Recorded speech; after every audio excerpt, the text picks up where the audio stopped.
இலைகள் அசைவது போன்ற ஒலிகள். ஒரு காலத்தில் பசுமையான காட்டில் ஒரு சிறிய குருவி வாழ்ந்தது. அது தன் கூட்டை கட்ட வேண்டும் என்று தேடிக்கொண்டிருந்தது. நரேட்டர். குருவி முதலில் ஒரு பெரிய மரத்திடம் சென்றது. அன்பான மரமே, உன் கிளையில் என் கூட்டை கட்டிக்கொள்ளலாமா என்று கெஞ்சியது. மரத்த முதல் மரம், இல்லை, சாத்தியமில்லை, போய் வா. நரேட்டர். குருவி கலங்கியது. ஆனால் அது நம்பிக்கை விடவில்லை. அடுத்து மற்றொரு உயரமான மரத்திடம் சென்றது. குருவி, அன்புள்ள மரமே, எனக்கு இடம் தருவீர்களா?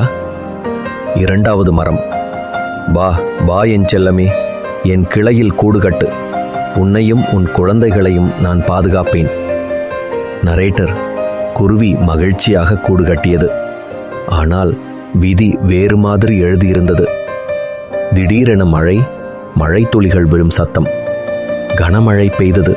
காடு முழுவதும் நடுங்கியது.